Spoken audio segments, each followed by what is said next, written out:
evening and welcome. This is Whole and Beautiful. I am Angela Oliphant, your host, and I am so glad that you all have joined me for another night of information, revelation, and change.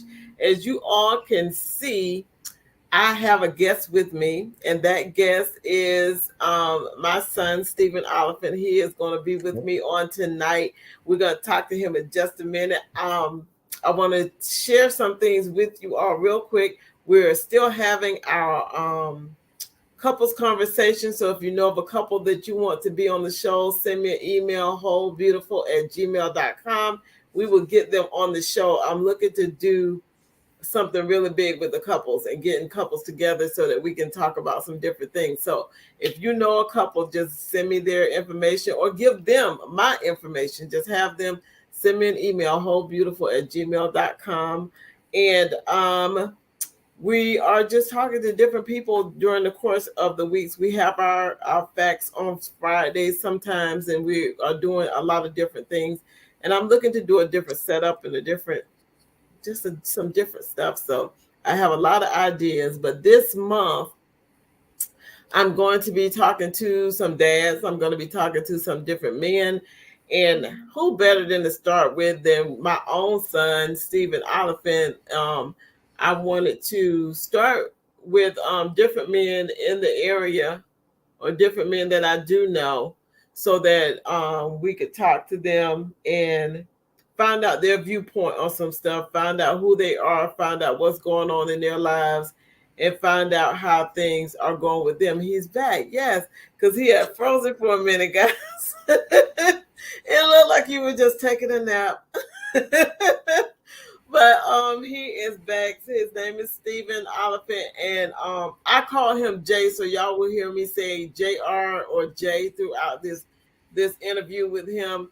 And it's because he is a junior, so I don't call him Junior. I call him Jay, or I call him JR. So that's where we get that from. But how are you tonight, Mr. J? I'm doing good. How about you? I am doing well. I want you to, I know that a lot of people who have watched the show before, they probably know who you are right now, know who you are. But I want you to tell us a little bit about who you are and what you do for those people that do not know who you are. Okay. My mom was saying, my name is Stephen Oliphant. I go by Jay. Also go by JR. I'm a teacher, social studies, with world history. I've been married for 13 years. I have two children, like Ashton and Zoe. Just two kids. Leave it at two kids. And what else? Uh, I'm big time game player. Only because like board game, card games, things like that. And the reason why I'm bringing this up is just because I incorporated a lot of that with my family, and I do incorporate that in my classroom too. So it's a big part of my identity as a person. Okay, it's like because you really do love games though. Mm-hmm. And it's more so, it's not like the gamer do where people be thinking games. Is more so of the board game. Yeah, board games, card games like Monopoly. The new one I'm on is like Catan. Also playing things like just always trying to learn different games from all over the world, and then being able to use those to be able to teach my own kids, but then using those to teach my students, because I think games have a way of bringing people together. Yeah, they do.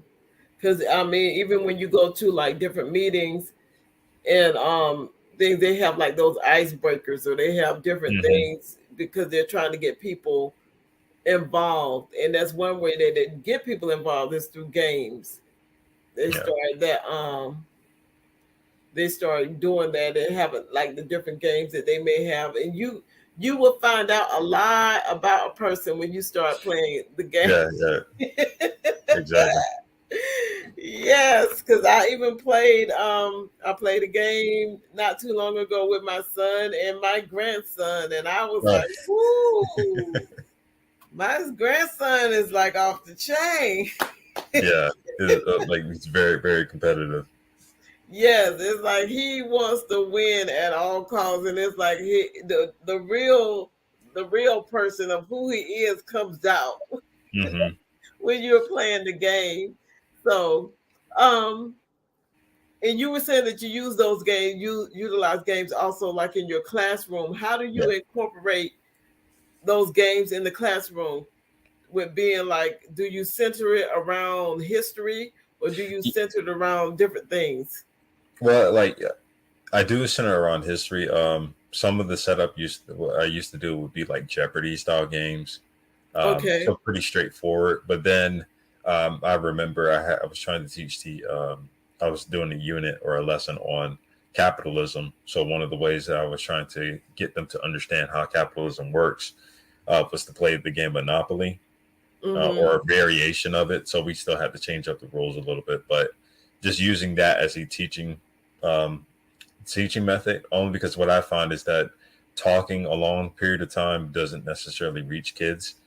Sometimes Okay. if you're entertaining them with some degree of like you have a little bit of fun, but you also have some education sprinkled in, they can retain that information a lot better than the just going up and talking. In fact, I think towards the end of the school year, so we're like currently in the summer break, but towards the end of the school year, I did a survey in which the students could write down some of the things they really enjoyed, some of the things they really didn't like throughout the year. And I consistently got students saying that they loved the games and because it left a lasting impression. Um, so Okay. I think it's just more likely to actually stick, especially when the games have a direct connection to the actual material. Okay. Okay. I was like, that's good though, because when you do, it's like because even when they have the games with the office things that they do, they have Mhm. you have games where you have to remember people's names, Hmm. or you have to find out some things about them that you didn't know. It's all about getting to know people, but you retain that information better. I think also, like you were saying, through a game and playing the game, and then also like through like little jingles and songs and stuff. People Yeah. pick up stuff and they are able to hold it better than just talking in the classroom. But how does that work, like as far as like at home with your kids? Do you play games with them to try to teach them certain lessons, or it's just like fun games? It's more so, well, it has like multiple layers when it comes down to the family. Like for instance, I have this history book. So I got it's a green little book I got from like Williamsburg. It has all the family records in it where you can Hmm. fill everything out. Okay. And one of the questions in there was asking about the different games that we play, and I noticed that consistently wherever I travel somewhere new, I always try to make sure I get like a deck of cards of some kind. So Yes. this is just like a little tradition that I do. And because games are always usually about trying to figure out who's the winner, I try to keep record of all the times that we play. So that way, when they get older, I can pass the actual book down to my kids and say, "Hey, like this is our book of like history, but in our book also has like what with our historical records, it has our gaming records, like who has like the Okay. most wins in Uno, who has the most wins in Dos, or who has the most wins in Monopoly or Catan." So it's like a way to be able to pass something on. I Yes. didn't want to do the typical. I mean, we do. I do have the dates of grandparents and great grandparents and everything else, and I do have um, a list of all the sports that we've all participated in at some point. But I was trying to think of something what's unique to us, and what's unique to us is that we really do play games a lot. So we do try to keep records of every single time we play, or if we remember. So it's a record. It's a way to keep records, but then it's also I find like sometimes if I'm talking to Ashton or if I'm talking to Zoe, Ashton's my son and Zoe's my daughter. Whenever I'm talking to them, because of the fact that we play games, I do find that whenever we're discussing something, it's Hmm. easier to relate to the game and Okay. then use the game as a springboard to talk about what we're currently talking about. So it's, you know, um, playing games where they have to be competitive with each other. Um, let them like learn like basic lessons of like being able. It's like you're losing. If you lose, you're losing in a safe environment. You know, Right. so Right. it's not like you're losing in life and certain bad things are happening. You're losing at a game where you can actually have the time to process. And if you're winning, you know, again, you learn how to win gracefully. If you're playing a game where that happens to be cooperative, that means um, everybody in the game basically wins. So everybody has to cooperate with each other in order for us to win.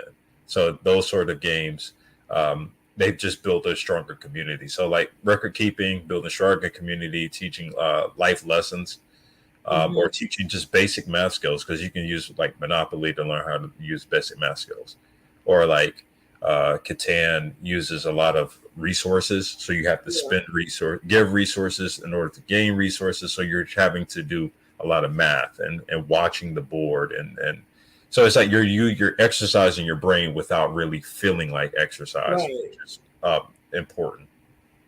And So it then, builds a connection too, because then later on they might pass it on to their kids, and then before you know it, we have like full-fledged tournaments with all these type of generations of just kids who play games or adults who yeah. play games with each other. So it promotes like teamwork for them Hmm. to begin to work together too. Yeah. That's awesome. I mean, I love games too. I like to play games, but I never looked at it in that aspect. But it helps to play the games and stuff, and you learn so much from just playing the game. And when you put it all together, I'm like, wow, okay. And I Yeah. like the fact that you have the record book, and then they can go back and say, hey, on this day, Yeah. I We might not tried have to. won today. Yeah, we did the first for the first time. Well, for I think I told you this, but I'm not sure. But like every April 24th, we do like something what we call like Oliphant Day, Yes, because yes, of the fact that we don't, you know, everybody, we all celebrate Christmas, like Easter, 4th of July, things like that. But we wanted to have like a day for ourselves, yeah, where it was just all about our particular family. And so, like, with the reason why we have April 24th, it's just because everybody's birthday goes in sequential order, with the exception of the 24th. So Ashton's, well, no, Sierra's is on the 21st. Zoe's is on the 22nd.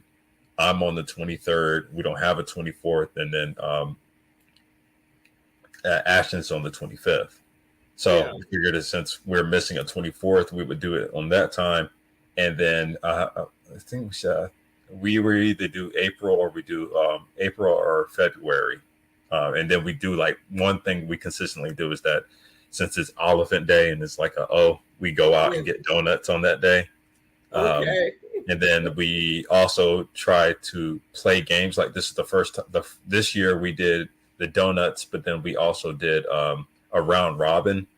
So like a round robin tournament where each of us got to decide what game we were going to play. We put it on a wheel, then we spin the wheel to see Yeah. which game we were going to play first, and then we were going to see who the winner is of that tournament. So we would probably play like two games per game. So total Okay. about six something games. I think Sierra is like the champ this year, or for the remaining of the year, and then next year we'll do the same round robin thing again, and then whoever wins will get the basically the belt or the Yeah. crown for that particular year. Okay. I love it. I love the way that you all like deem that to be Elephant Day for your family, and that's something I think that a lot of families can do, because a lot, like you were saying, we celebrate all these different holidays that come up and people celebrate, but Hmm. it's good to have that y'all have designated that as Elephant Day for your family, and that y'all get to spend that time together. Then that's something that the kids will look forward to.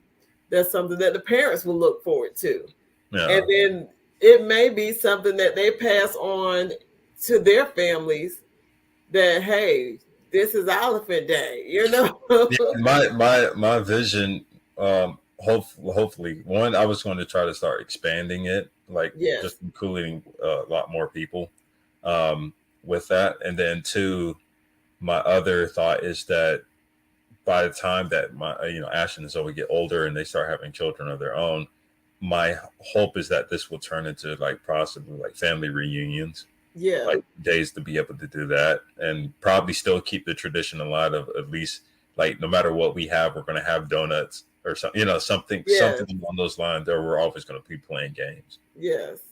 That is awesome. I love it. I love it. Um, with your teaching, can you let everybody know how long you have been teaching, like in the classroom, been in the classroom teaching? I've been teaching this. I'm going on three years now. So I started teaching that the first what 21 the 2021 to 2022 school year. Second Mm-hmm. year was this previous year, and then starting in August will be my third year. So with stepping into this area of teaching, when you got in there and you began to teach, do you see that as like, is this my like dream job? Is this where I want to be? Or you looking to expand it and do some other things along the same lines? As of right now, I've always wanted to be a teacher. Um, Right. and now that I have become a teacher, I can see myself. I can definitely see myself teaching within the next 10 years. But Yeah. I think I'm starting to lean towards trying to change the actual system, um, Right. because of the fact that I just from the 2 years of me teaching, I've seen start to see some of the problems with it. Right. Just how the system is set up. And so, at least for right now, I want to give it more time to actually teach. But I think I'm going to start trying to get out of teaching to try to spend more time trying to change it. Because Gotcha. I really do think that if I had to give like a metaphor, it really does feel like our system of teaching is kind of like an old school computer, and we're still trying to put up all these like new software on these old school computers, like the Yeah, way and how it's not education working. in the 1800s or even the early 1900s, it just doesn't work anymore, and yet we're still trying to maintain the old system, and I just don't think that that's sustainable. Okay. Wow, that's that's something to think about. Because I mean, because I'm not in this in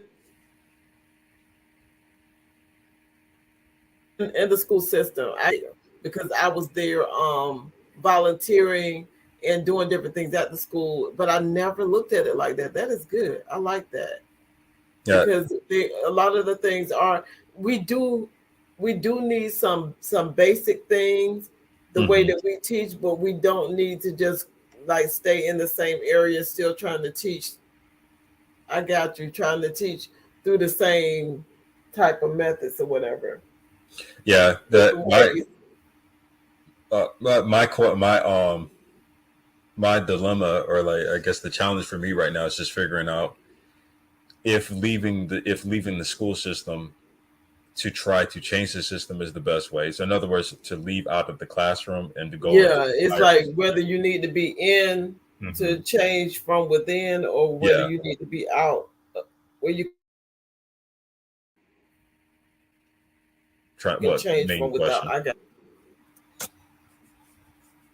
but since this month, and we just switching gears just a little bit, but since this Mhm. month is talking about we're celebrating fathers and we're celebrating the fact that it's Father's Day coming up. Is fatherhood what you thought it would be, or did you ever think about becoming a father when you were younger? I had the romantic point of view of being a father when I was like before I became a dad. So my romantic point of view was just kind of like Andy Griffith's. So like it just really, I really thought that it was like a piece of cake. And then Yeah, after Ashton was born, I quickly realized that it's not. Um, and then even now, like that's one of the challenges that that I have, is just because of the fact I'm not. I think I'm very independent, and I didn't realize that about myself until after I had had my kids, because yeah, it's one thing. Well, for instance, I got married when I got married to Sierra. Me and Sierra are very much similar. even though she's more extroverted, she's more likely to go out. But in terms of independence, she's very independent, and I'm very independent. So we can kind of almost like exist in the same room. We do without like any real conflict. Right. Um, we don't have any real friction. It can be when like Sierra's very chill too, so I can just be like, hey, we're just gonna chill out and watch a movie, or we're chilling out on our computers, and then all of a sudden we're just like, oh, we're hungry, and we just got up and went. So I Right. never had the experience, or I never really felt that experience of having someone to rely on me, Okay, gotcha. and a person constantly asks questions and constantly come and say, "Hey, I need this done, I need that done," and then having kids made me realize how independent I actually was, because now I have these kids that are solely dependent on me. Right. Um, So everything that they're learning is coming from me and Sierra. Everything when they wake up in the morning, they're the ones asking, "Hey, can I fix this for my breakfast, or can I do this?" And before that, it was like they couldn't even have that opportunity because then I had to make everything for them. Right. So it was a weird transition, and it's still one of those things where I don't I don't think I fully I don't think I fully got it, but It's I'm like still you're still learning. yeah, because the thing about it almost feels like I'm always going to constantly learn it, because as I'm trying to, by the time I get stuff down, or I feel Right. like I get stuff down, they're entering in a whole nother phase. Right. So Right. by the time that I felt like I mastered how Ashton's behavior was, he was already getting ready to move into like preteen. And so Yes. by that time, it's like it's a whole nother ball game. Yes. So now it feels like I'm having to play catch up um, with a lot of things. What I do, and this I kind of like the fact that I being in school as a teacher, because I Right. think being around children where you have to be very cognizant of what you say to them, um, and you have to be cognizant of what you do around them. Right. That just makes it. I started seeing that I'm starting to incorporate some of that stuff in my own family, where I'm actually thinking about a little bit more of like, okay, I need to breathe a little bit. I understand that this is that one's a job and then one's my actual like my family. But Right.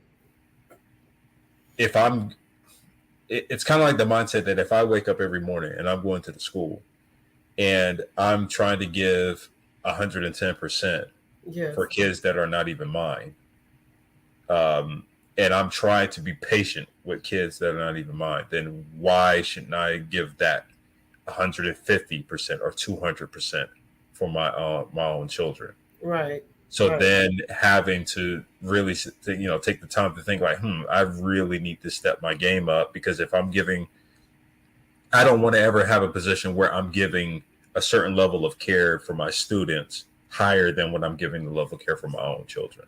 Yes. So then that changes my dynamic, where sometimes I'm wake up in the morning and I'm, trying to s- stop those automatic behaviors, like where I'm like I wake up guarded. So especially with the kids, I'm wake up guarded because I'm like, okay, what's going to be the problem today? But allowing myself to let my guard down a little bit more, Yeah. and the other thing too, I think what I at least try to do, um, and I hope that Ashton and Zoe like appreciate this like later. It's just that I actually take the time to, if I feel like I spazzed out or I said something wrong, I did something wrong. I always try to make it a case to say I'm sorry, or I try to apologize to them and Yes. let them know that look, there's no shame in like an apology. Right. Like, Right. because I feel like so many times with some of these kids, they don't really hear adults say that, and it's almost kind of like adults just say it's my word, or it's my word and my word alone. Even when I'm wrong, I'm still right, Yeah. and I don't want them to ever do that, because I feel like the setup is if I try to act like uh, as if I'm totally right about everything, then that's just going to set them up for other things later where they're probably going to be rebellious. But being honest with them or just being upfront and honest with them as much as I possibly can, because there's just some Yeah. stuff you just can't, you know, Right. some lines that just can't be crossed. But it just allowing them that time to be able to talk, and allowing them that time to actually hear an adult say, "Hey, look, what I did was wrong, and this is why, and this is what I'm doing to correct it." Yeah. Because then you're modeling for them what I would hope that they do when That they they become would do. adults, that they can admit their failures and not always try to let their ego run their behavior. Got it. That's good. That is good. I heard something what earlier in the week where a couple they were talking to another couple about their children growing up and the different things, and one of the guys said something which I think you were saying too. He was like, I don't think I'm ever gonna get it. It's like he said, I'm constantly learning Mm-hmm. because I'm constantly learning my children.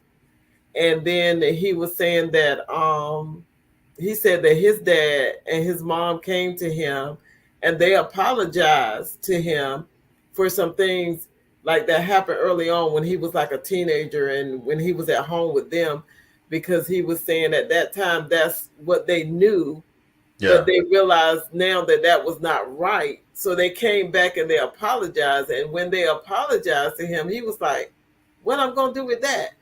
How can I work with that? Because he was like, I had this big chip, on my shoulder, Yeah. but now the chip is gone because they apologized. And then he talked about his own sons and how he is learning. Mm-hmm. That it's a constant. He said, I will forever be learning. Because he was like, just like you said, he said, once I think I got it, things switch and they change and Mm-hmm. everything. So I was like, oh, that is something but we're forever learning because we're people, we're human Yeah. beings.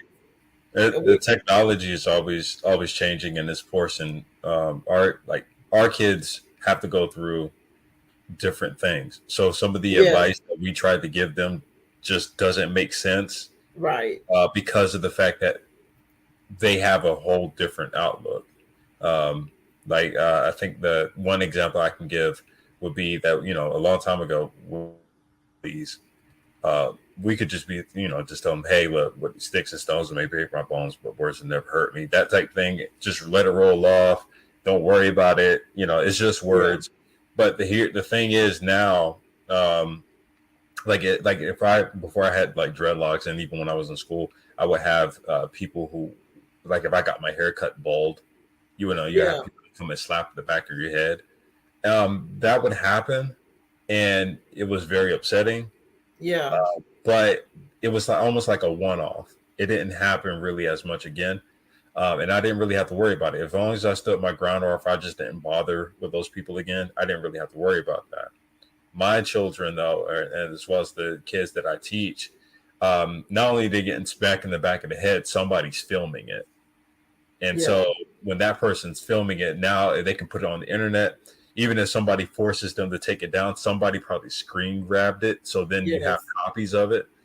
So they live in a world in which the bullying is not, they're not just being bullied by the people who go to their school. They could be potentially being bullied by the whole entire county of, because it's all yeah, uploaded online. They could be bullied by people from all over the world. yes, Now, just because, people who don't know them are looking at a video and then making fun of the way they look or the way they dress or the way they talk. And so I grew up in a world where you had to wait. Like if you were watching television, you had to wait for a commercial break to end. yes, I grew up in a world in which everything's immediate. right, There is no break between. So when you tell them, "Oh, be patient about certain things," if they lived in a world where everything's pretty much immediate to them, they don't understand the concept of why I have to wait.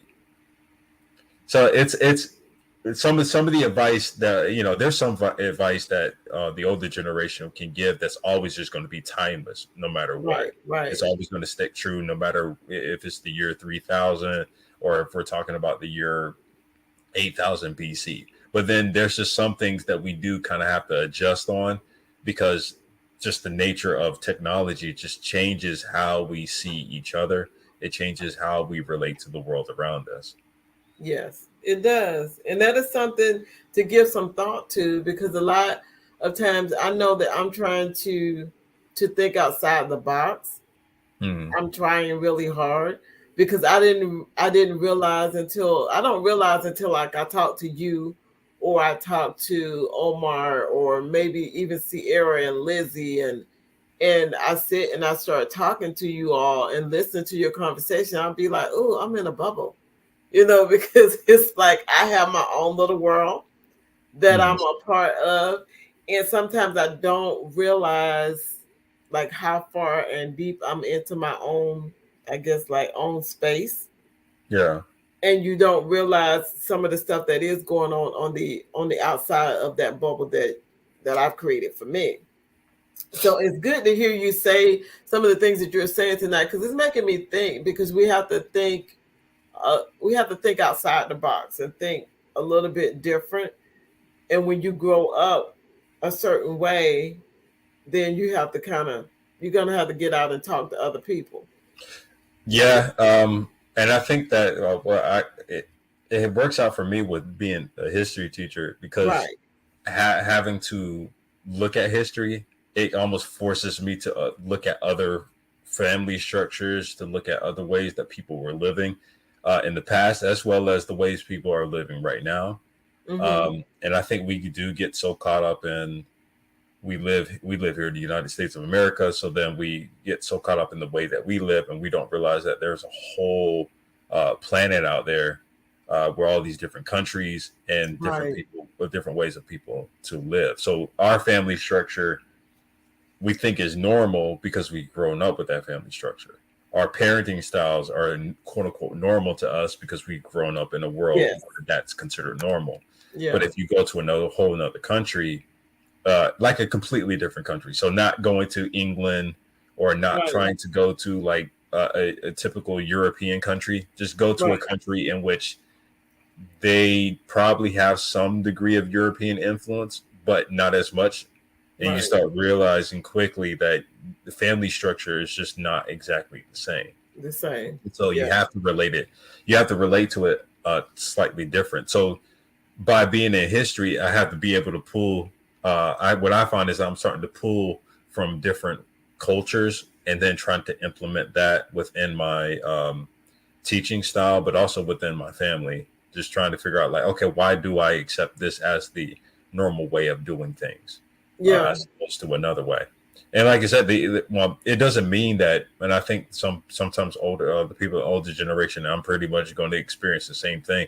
I think some people get kind of offended when the newer generation adopts new methods, but it's not that it's a rejection of the old ways. It's just a recognition of the fact that things don't always stay the same. Yeah.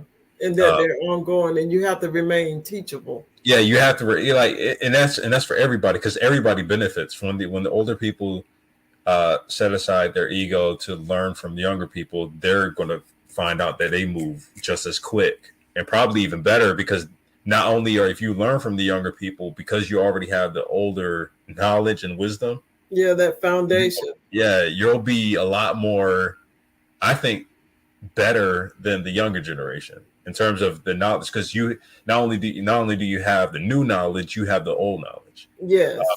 And it's for the younger people, they can learn a lot from the older generation because if they once they learn that, they can incorporate all the stuff they currently know with the stuff from their grandparents. Yeah. But I think everybody gets into the mode. Everybody's like egos are tripping at the time, so everybody's trying to basically show themselves to be the dominant one. So the younger people are just throwing away anything that older people say, and then older people say, "Oh, that's just young kids," Yeah. rather than understand the fact that life is a learning process, and you don't stop learning the minute you become 50, 60, 70 years old.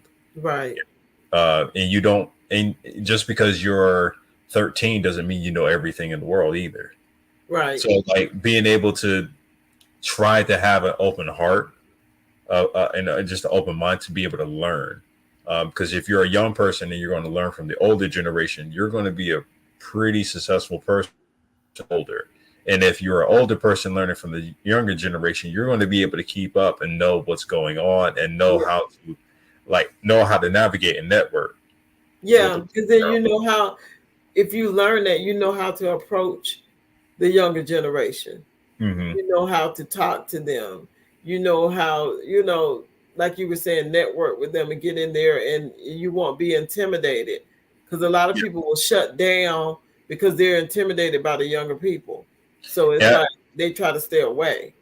And some people and some older people, I think they think that learning from the younger generation means adopting their ways. But I don't think that that's the case. I just think there's a difference between, like, there's just some slang that Ashton and Zoe use, and that the students that I teach use. I would never use it.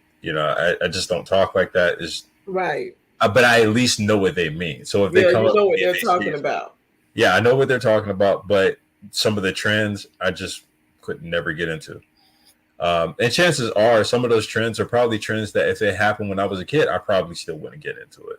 Yeah. So just because you learn from something doesn't mean that you have to adopt that particular way of doing things. It just means that you're aware and you are thinking strategically with how to approach certain things. Like for instance, I really do. I'm working on a game like that I'll be playing for my class for the entire school year, like a Mhm. series of games for the entire school year. I'm definitely trying to use some methods from um, their form of gameplay, but I'm Okay. incorporating some of the older stuff. Right. Um, because if I incorporate everything that's older, they're not going to be able to relate to it. So it'll Right. be fun for me, but then I'm in service to them because I'm their teacher. Right. So I have to figure out a way to blend both sides in order to make sure that one, everybody enjoys themselves, because the ultimate goal is to teach. So when you're learning from an older way, what you'll find is that I think if you're learning from the older way and you're taking the newer ways too, and you're blending together, you create whole new other systems. And you probably make some things more efficient, because there's just some things that younger people are doing that's inefficient. Right. And the same thing with the older people. There are some things that we're doing that's inefficient for our time period. So if we can find the way to synthesize both parts into one thing, we can create new systems that are actually beneficial for everybody. Yeah, because you're just like having the old with the new. Hmm. Um, I'm gonna switch up just a little bit right here. I want to ask you. It's a lot that I want to ask you, but I'm gonna try to go over these. Um, do you have like a bucket list for yourself, like the top three things that you would want to go and do? Because some people have a bucket list, some people do not. Some people have a list of things, some people have goals. Is there anything that you have, like the top three things you say, oh, I want to do these top three things? These are the things. You may have a long list, but what are your top three of something that you want Um, to do? Top three would be, I definitely want to have like a novel or a short story collection Mm-hmm. published. I want to write. I want to have a published, like, a screenplay of at least one movie. Um, and there's just I was working on a board game for a Yeah. longest, and I wrote the rules to it. Um, I had everything. I just didn't get a designer for it, and everything else. So I would like to have that actually being published, or I think a lot of my bucket list happens to do with some of the ideas that I've been writing down, and I've never got a chance to actually To do implement, it. to actually publish them, either from some of my ideas being like tossed away because of a computer virus, or just not having some of the resources at the time. With So I the want education. with the spoken word, because you used to do spoken word, do you ever think that you will step back into doing writing and doing spoken word again? I have. I don't think so. I don't think so. I Every now and then I'll hear somebody do like a piece, Yes. makes me want to do that. But then I think it just feels weird because I don't feel like I'm like in that In that headspace. space in again now. Yeah, so like when I do get inspired from hearing other people, Right. but then whenever I think about actually taking the time to write, that's that's a hard thing. And then I think the other thing that's probably coming with parenting or just being a father, because I just find that between teaching, between being a father at home, between being a husband, I find when I was writing poetry, it was I was 17, Yeah. 18, I was Yeah. 13, 14. Yeah, and I didn't have a whole lot of responsibilities. Yeah. So it was uh there were times where whenever I did spoken word, I was sitting quiet and I can just write, or if I was writing raps, I could just play the song over and over and over again and then just Yeah. keep writing. Now it's like incredibly hard to do that. So now what I do is I have like a little notebook and it's just find it easier to for me to write a story, like short stories. Because Yeah. even I want to write a novel, but writing a novel at this point in my life where I have two little kids and then I have other responsibilities is hard. So it's just easier for me to be like, okay, can I write a short story? And And so when then I just just start, yeah, just when I can write a short story and I'm like, okay, if that's my headspace right now, I have the time to be able to do it. It's much easier for that. is that something that and this will be my last question. I got some more questions, but we're gonna get to those like on another show. Mm. But when you were talking about your writing, is that something that relaxes you? I wanted to know what relaxes you. Can you is there one thing that you can say that, oh, that's relaxing for me? I couldn't say writing is relaxed. It is relax. Okay. Writing is fun, but But it's not it's relaxing. it's What not is like what is yeah. what is It's a thing that you do that kind of mellows you out and where you just relax? mainly I would say games. Probably Okay. like I'll play like solitaire or I'll play Catan or I'll play some type of game. Like I'll play a video game or something, or I'll play And then Uno with like Ashton or yeah, some type of game will actually relax me a little bit more. okay. And what I'm gonna end with this particular question. What are the top two things that you like about yourself? Top two things I love about myself. Oh man. Um, One, I would like to think I'm open minded. Um, Okay. so I do love the fact that like I'm a little bit more open minded about being able to listen to other people's opinions and try to reason that out. So I guess Yeah. that and mindedness and man, I'm struggling to think of the other one, but like That I really do like I think that one if I could double that one as two, would be yeah. I really do think that I for the most part like I can be an introvert, but I Yeah. do love being able to listen to other people's opinions. Right. And I like being able to see how other people think because I think some like you were talking about the bubble. I think we get so Yeah. used to being in our bubble, but it's cool. I like being in other people's bubbles. I like being able to see how other people think. Yeah. So so I guess open mindedness and hand in hand with that would be curiosity. Okay. And he's a great person. You're just an overall great. You're a great human being. Oh, You are. You really are. You're loyal, and you're a good person. At heart, you're just a good person, and I appreciate you. And you're a great father too. thank Um, you. and I see you as being a husband, and I'm like, oh, my child is a husband, but he's a good husband too. So we're gonna get ready, we're gonna end because it's like it's the show is done. But when I was getting ready to put this show together, Jay, I remember a picture that I took of you. It's been years ago, and you were holding like this big box of laundry detergent because you were gonna help me do laundry, and we had to climb these stairs to go do it. And I don't know why that stuck in my head because I was like, "Oh, you're so strong," and you was like cheesing, like, "Yes," and that's when I took the picture. And I see that in my head, and I'm like, that was my baby. But now my baby is a grown man, and you're a good person. You're a good person. You're a good husband. You're a great father. I like the way you are working things out and doing things with your family. It makes me proud to say that's my child right there. That's my son. Oh, thanks. But it's awesome that you came on tonight. I look forward to having you back. But we're gonna work a show out where we have you and your brother here, and maybe your sister too. And we're gonna see how and bring Sierra in. We see how that show go. Yeah. And we can talk about the family.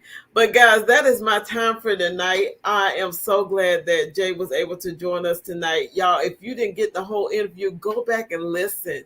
There were some great nuggets that he dropped tonight, and I want you to apply them. Spend some time with your family this weekend, this month. Make sure that you take time and be with your family. I am Angela D. Oliphant, allowing you to see, hear, and know that whole and beautiful is not just your destination. It is most definitely your journey. So come on and go on that journey with us. All right, guys. See me here next week at 7 p.m. on Friday, or you can catch the replay tomorrow at 4 p.m. Until we meet again. Good night, everybody. And thank you again, Jay. I appreciate it. All right. Thank you for having me.